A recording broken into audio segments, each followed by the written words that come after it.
Okay, so the last talk of this session will be on static versus adaptive separation and adaptive security. This is by Gilad Asharov, Cohen, and Oren, Shochat, and Gilad will begin. Okay, thank you. You hear me? So this is a joint work with Cohen and Oren Shochat. I'm going to talk about perfect MPC. So every paper in MPC starts with the same thing: secure multiple computation, YAO, GMW, VGW, CCD. Lots of group of parties to jointly compute a function while preserving their inputs. And back in the 80s, or when these papers were published, there was no standard or agreement on the definition of security. And this took a few years until we actually had a definition that we feel comfortable with. And for many years, we didn't have proof of securities for those fundamental protocols until it was not spelled out and we started to build so many papers on top of them. And it really bothered Oded Goldreich that said, like, we cannot build science on something without actual proofs. And he encouraged his students, and also he himself, first of all, GMW, he wrote a full proof in his book. I don't know if it started by writing the proof and it became a book, or whether it was the other way around. And he also encouraged his students. So Yuda published with Benny Pincus proof of security of YAO. And he also asked to prove BGW.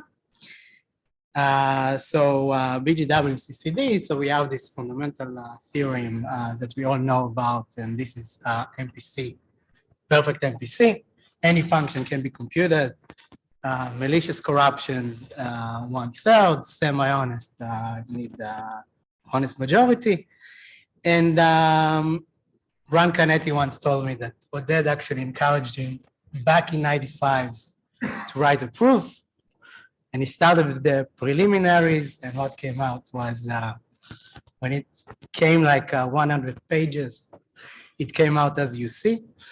Okay, so this is slightly more complicated, BGW CCD, because we know that this protocol is concurrently secure.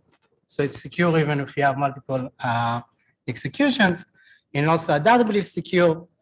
And when I started the PhD, Yehuda told me, you have to, here is a project, write a proof.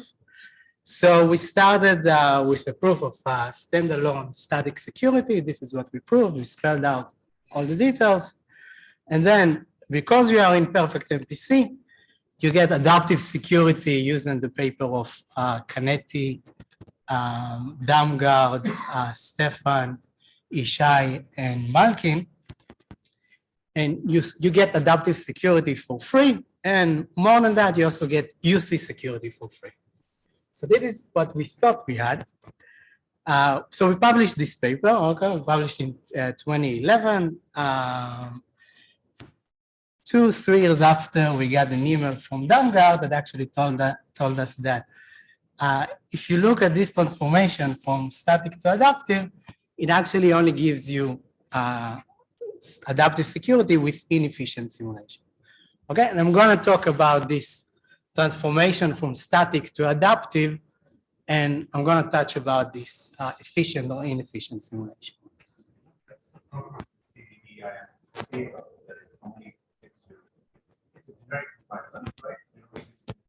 It only gives inefficient simulation. Yeah. It's kind of hidden there. Okay, so let's take a step back, introduction. So static versus adaptive adversary. Static adversary corrupts the parties before the protocol begins. Adaptive adversary can corrupt the parties as the protocol proceeds, or as a function of the view of the parties. And let's take an example. So let's say those are your parties. And then let's say that the protocol decides on a committee, all parties secret share their inputs to the committee, which actually run the computation for the parties. So if you have a static adversary, it needs to decide before the protocol even begins which parties to corrupt, and then only after we'll know who is the committee. So it's really, really hard to win for the adversary. It's really hard to win for it. And if you have an adaptive adversary, then first you can see who is the committee and then adaptively corrupt the parties, right? And it's much easier to win. So I'm going to talk about the definition very informally. So we have the simulator and the adversary. I'm going to ignore even the trusted party in this talk. So the adversary controls the corrupted parties. The simulator simulates the honest parties, and the parties and those the adversary talks to the simulator. Simulator talks to the adversary. So the adversary says who are the parties that he corrupts at the beginning of the protocol, and then the simulator simulates the honest parties, send the first messages in the name of the honest parties without knowing their inputs. Adversary replies and so on. And at some point, the adversary can come and say, oh, I now want to corrupt this particular party player number 15. And I'm going to corrupt it, and this is the input it actually used in the protocol. Now, this is going to be hard to simulate because now the simulator needs to explain all the messages that it already sent on behalf of that player 15. It needs to explain how does it match to input X that the adversary tells that this is the input that was used. Okay, so it's a party that was honest. It played honestly until that point, and now it became malicious. So the simulator needs to explain if it's simulated so far this party as honest, it didn't know the input. Then at some point it needs to explain all the messages that it sent on behalf of that party with the particular input that was just given to it. So to see why it's a bit difficult, so in the computational security, this is really hard. Let's say that you have an encryption of the input that one honest party sent to another honest party, or I don't know. So you have, let's say that this is your encryption scheme. So the simulator needs to give some random and some RNC that are random. And then at some point, the adversary can say, wait, now I want to corrupt that party. And you need to explain for that particular message, that message that you just sent. So what the simulator has to do is needs to find a key, K prime, that actually explain that message. And this is something that is hard in the computational setting because we have those PRFs in our encryptions. But in the perfect setting, what is the encryption scheme that we have? One-time pad. So in the one-time pad, it's really easy to do this stuff. Okay, so if you have, how do you simulate an encryption? Just send something random. And then at some point you say, hey, corrupt, explain me for that particular message. There's no problem. I'm just gonna do an XOR and find you the particular key that they used, and I can simulate it easily. Okay, and another example, let's say that the protocol tells you, distribute your input using some polynomial of degree T. This is what actually happens in our protocols. The simulator, chooses some random polynomial, gives the points on those polynomials up to T points to the adversary. Then when adversary comes and say, wait, I want to corrupt that party, explain me for that particular input. And the simulator again has no problem to explain it. It just says, oh, this is the polynomial that I used, not the other one. Okay, so it's really, really easy. Static versus adaptive. So is adaptive really stronger than static? So in the computational setting, we know that, of course, adaptive security is much harder to achieve than static security. And in the statistical security, we also know that it's harder to achieve than static security. And in the perfect security, we actually kind of believed, or there's a folklore, that perfect static implies perfect adaptive. And there are some caveats with that. This is not entirely true. So if parties can choose their inputs according to the messages they saw, there's actually a counterexample. But anyway, there is actually proof that tells us that if you have a protocol that is perfectly statically secure, it also perfectly adaptively secure. Once the protocol actually satisfies some natural properties, it has to be black box simulation, straight line simulation, and also it needs to have like one fixed run where the parties commit to their inputs to prevent those counterexamples.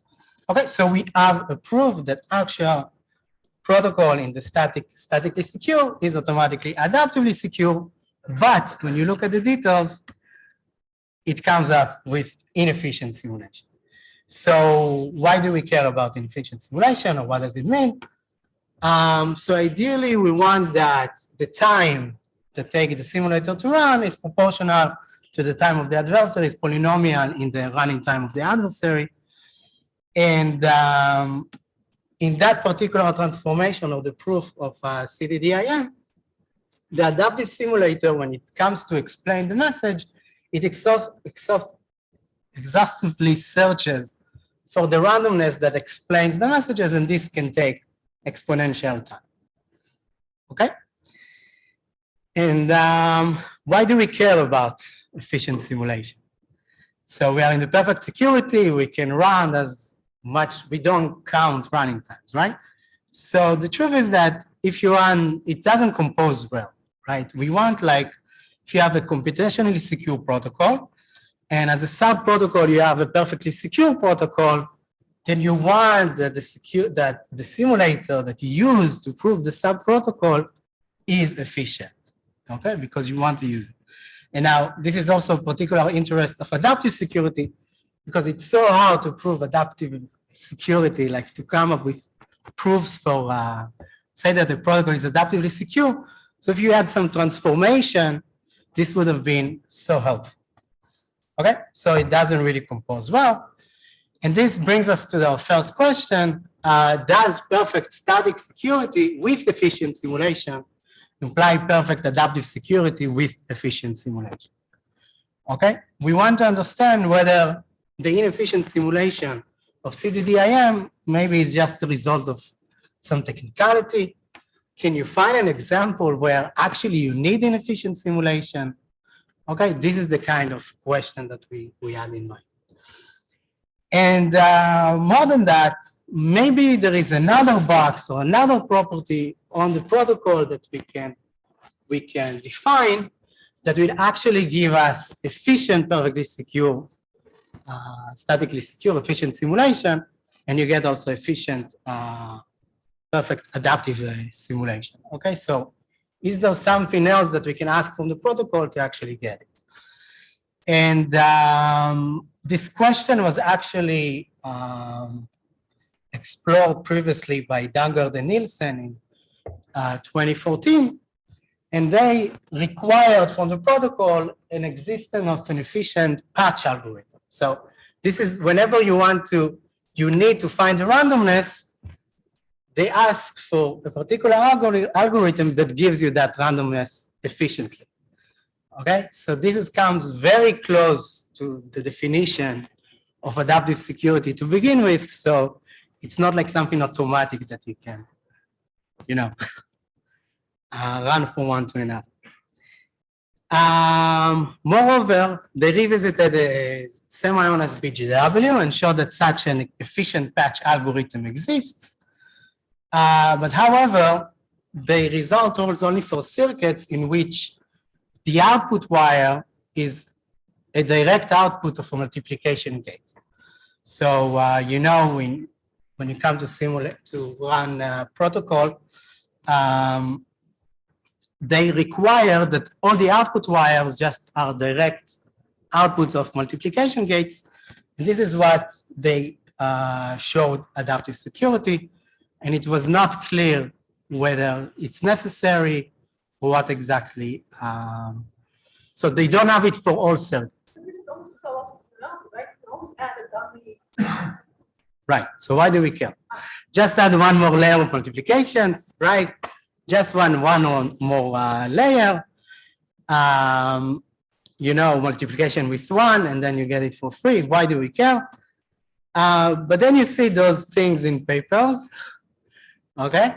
So in the semi-honest majority setting, the division program to compute and degree two polynomials has only 2 rounds. What happens if you add another layer of multiplication? You get one more round, and this actually breaks correctness of protocol. So there is no proof for this particular lemma no proof for that. And moreover, if you assume that the function is linear in the semi-honest, we are supposed to get t corruptions, and now we get only n over t corruptions.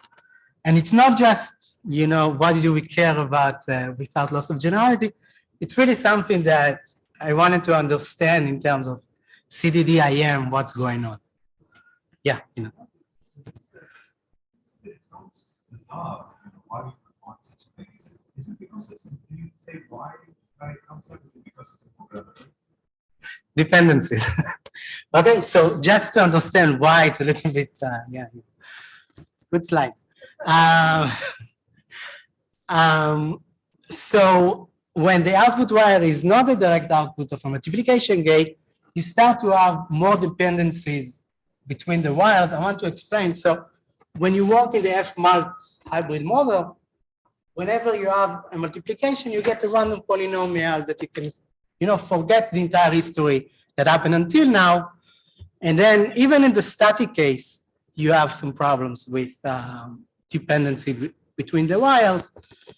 And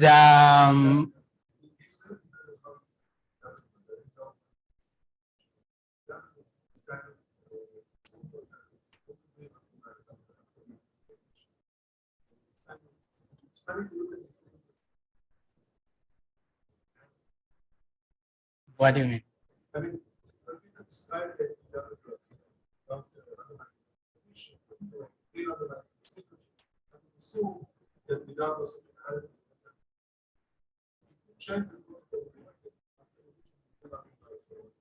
After additions, you want also to rearrange. Zero kind of the signature at the end from every output wire. These are kind of Okay, so this comes to not to mention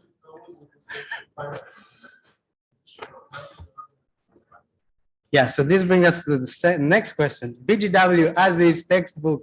I take the paper. Is there some missing step of the re-randomization? Can it be proven adaptively secure for all circuits, or why do I need to have this assumption of the circuit? Particular in DN, in Daggard and Nielsen, they say that, you do have inefficient simulation. We know that there is an efficient simulation for all circuits, but however,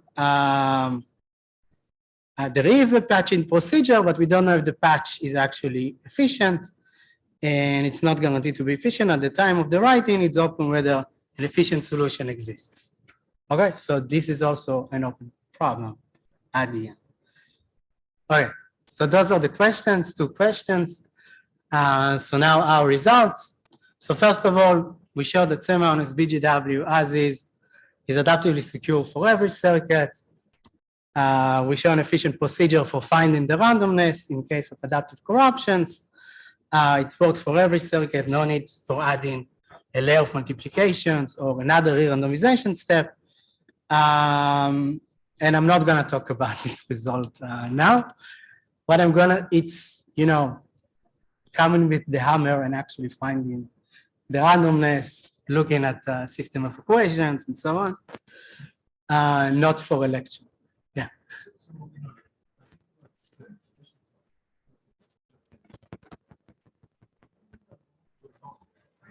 everything that happens there. Explain it. Spaces, etc. So you're saying you can actually turn that into System of equations when you show how to sample one. even when there are multiplications. Yeah. It's not so complicated. But, okay, and now I want to understand whether the CDD-IM, the inefficient simulation there, Is it just the result of some technicality or there's something inherent that goes on?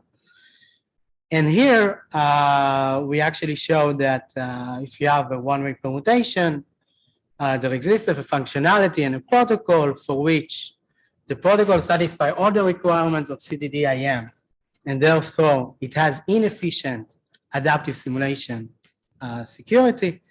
So it has efficient static simulation, inefficient adaptive simulation, but efficient adaptive simulation doesn't exist.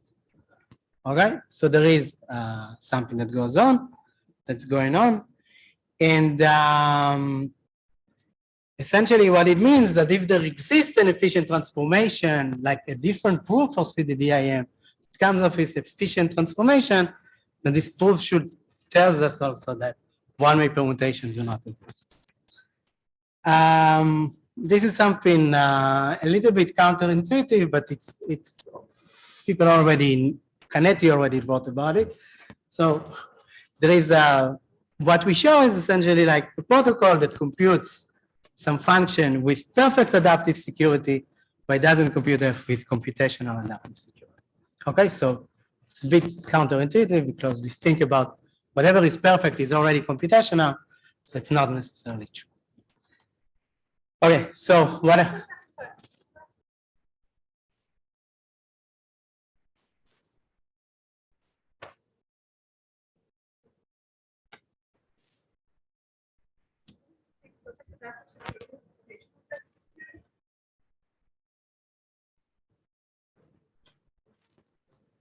The simulation is not efficient.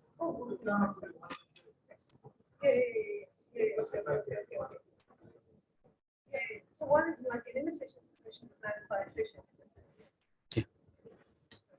Okay, so separation, this is what I'm going to talk about. So assuming one permutations, we can show a protocol that is efficient static simulation, inefficient adaptive simulation, but efficient adaptive simulation doesn't exist. And the idea is to use the efficient adaptive simulator as inverter of the one-way permutation. Okay, so actually come up with all the details, but you need to show, you need to come up with a reduction. So you have an adversary that gets an output of one-way permutation, and it needs to find the pre-image. You need to build that. It's going to use the efficient simulator, adaptive simulator, that's going also to run the adversary inside. So to actually prove this theorem, you need to specify the functionality, the protocol, show that efficient static simulation for protocol exists, show also that the other requirement of CDDIM exists, and so you get inefficient simulation. Specify the adaptive adversary, the environment, which I didn't talk about, and then you actually also construct, you also need to specify the one-way permutation adversary. Okay, it looks complicated, but at the end it's really, really kind of simple. So the first attempt is to really take any perfectly secure protocol, and whenever a party uses some randomness, just run one-way permutation on that randomness, and this is the random tape that you're going to run the protocol. Now, what is the intuition? So the intuition is that static simulation will work because you just start with, you sample randomness and go forward. An adaptive adversary, adaptive simulator knows to go backward, namely, it knows how to give you the randomness that was used in the protocol, but then it will have to invert the one-way permutation to actually find you the randomness that was used, that you actually used in the protocol. Okay, so this is the intuition. Now we need to specify the protocol, the functionality. So the first thing that you're going to try is the first protocol that you show and teach about MPC. It's just sum. So you have 4 parties. They want to find the average of their salaries. How do you do that? So each party is going to secret share its input, use an additive secret sharing scheme, give it to one another. Each party just adds its own all the shares it got, and then publish the shares. Okay, so this is the protocol. Let's spell it out. So we have an input xi, the randomness r. So the randomness is actually going to be all my shares, and just the last share that I'm going to send to xn, to pn, I'm going to derive it according to my input. Okay, so this is the protocol. Each party sends to each other party its share. Once received, you compute the add of all the shares, and then given all the betas, you just output the sum of the betas. Okay, so now let's add one more permutation on it. It's better they have. Okay, so the whole difference is that I'm adding this particular step. I'm adding one more permutation on my randomness, and those are going to be my shares I'm going to use. Okay. Now, does it work?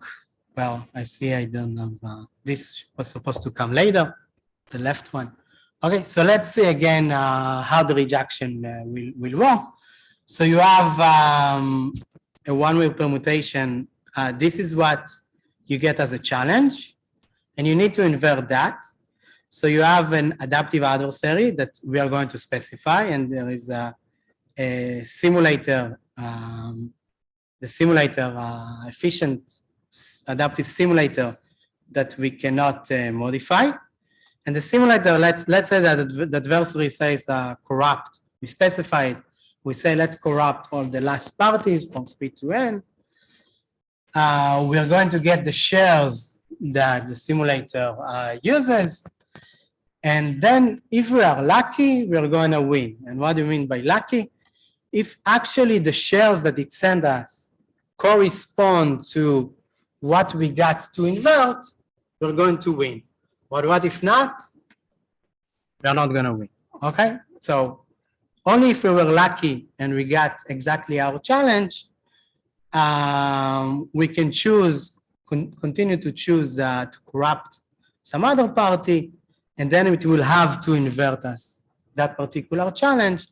But if what it sent us doesn't correspond to the challenge, then we are screwed. We cannot really use it for the reduction.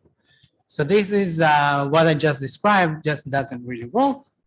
It works only if we actually got that particular challenge. We were lucky. And so we are going to fix it with something which looks very contrived. Don't try it at home. And this is the functionality. Okay, so I want to, the simulator gives something, and then the only freedom that I have is to choose an input. So I somehow need to choose the input according to what the simulator gave me. Okay, so I'm gonna change it to the following. Okay, to this particular functionality.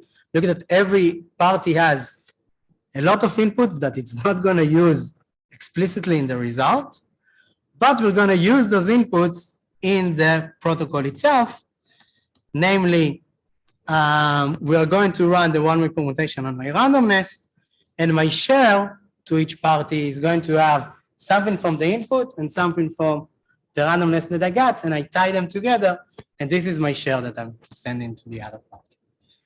Okay? Now when you have this, when you get whatever the simulator output, I can find an input that puts everything inside the support, and then if the simulator, then the simulator actually has to invert my challenge. Okay, so I'm going to conclude. So we showed adaptive security for BGW and also separation, showing that efficient transformation of CDDIM implies that one-way permutation do not exist. So the folklore is that perfect static implies perfect adaptive, that it should work. I still believe that it should work. We just didn't come up with the right properties. There was this slide when I said, we need to find another box that actually specify what we need from the protocol. I think what we had in this paper is all good news. Namely, there is a reason why CDDIM is inefficient, and And on the other hand, for protocols that we care about, we do see that there is no problem and everything works. Okay, so this really opens the open question is to characterize for which protocols one can find the randomness efficiently. And it's the same question, right? Find additional requirements for which the transformation is efficient. So that's it. Thank you.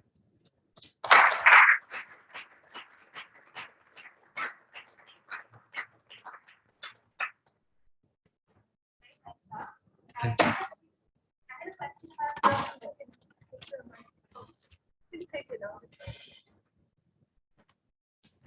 about How does the effect setting?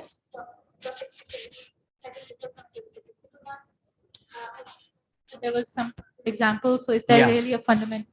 Suppose we were okay with inefficient simulation.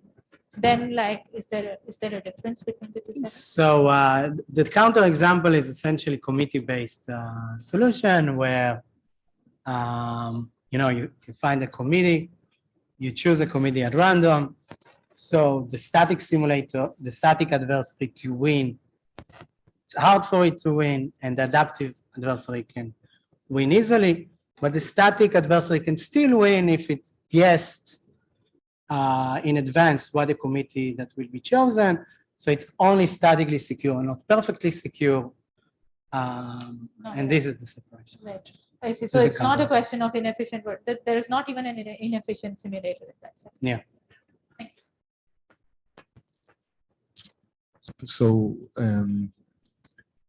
just out of curiosity, so assuming that there are no one-way functions, can you show that? I don't think it will work. What? You, Random one-way functions. no. That wasn't the question. Assume that there are no one-way functions. No and you one-way move from inefficient simulation. So can you kind of transform efficient simulation to efficient simulation?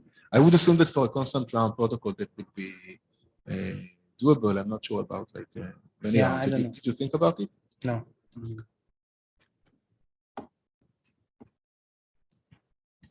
Thanks.